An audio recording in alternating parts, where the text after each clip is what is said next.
Hello, Assalamu alaikum. I am Dr. Sadia Aziz and I'm a gynecologist, OBN gynecologist. It's my profession from the last 12 to 13 years.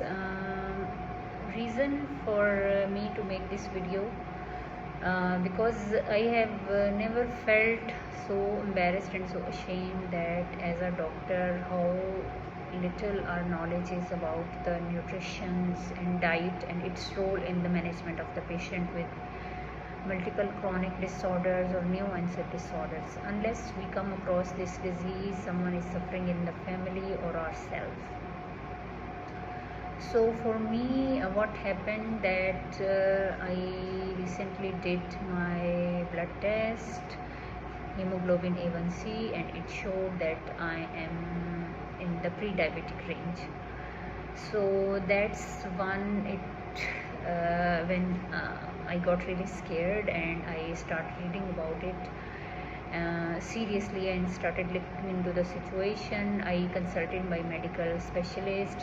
She said it's not a big deal because your fasting and random blood sugar levels are normal, so just need keep an eye and repeat it after 3 months. And she just randomly used a word dietary modification. Now what kind of dietary modification I needed to do, I don't know, and she did not explain. So I go home, I started reading, and I came to know that I had to avoid the refined sugars and added sugar and processed food and bakery products. So I did avoid it, and before that maybe sometime I would eat some sweet like this, so I stopped. But still I checked, and it was in the higher side, so I was really worried that I'm not using any sugar. Why still the situation is same? So then I come across a doctor on the internet. He himself suffered from the same situation, pre-diabetes. So there they were telling about this dietary modification, and he told me that, and all the viewers also, that it's not about the refined sugar or bakery products or sweets. You just have to cut carbohydrates from your diet, and they are promoting this. I think most of you will be aware, carnivore diet or keto diet.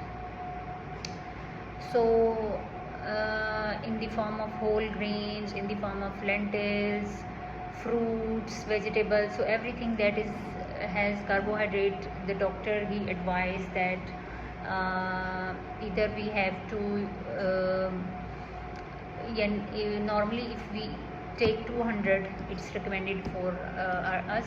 He said take it to 100 gram of carbohydrates per day, and if still not working for you, go to 50 gram. If still not working for you, go to 25, and then less than 25 or maybe zero carbohydrates to make your HbA1c within optimal limit, because in the long run there is a high risk that it can lead to diabetes. So it just touched me, and I was convinced, okay, maybe this is the reason, because it's not about only leaving the sweets or only the bakery products, it's about cutting the carbohydrates. He gave this very interesting term to the type 2 diabetes. He said it should be carbohydrate toxicity syndrome. So if there is toxicity of anything, you need to cut it out. So I think it's very important to increase the awareness, and most of us, we don't get our HbA1c checked. I accidentally checked it and came to know, and I think I should advise anybody who is listening that if there is a family history and you are above 30 and any member in your family have diabetes, you must check your hemoglobin A1C, glycated hemoglobin. And if you are in a range that is pre-diabetes, you must start looking at your food. What are you putting in your mouth? And change your diet to the proteins and fats, not carbohydrates. Thank you.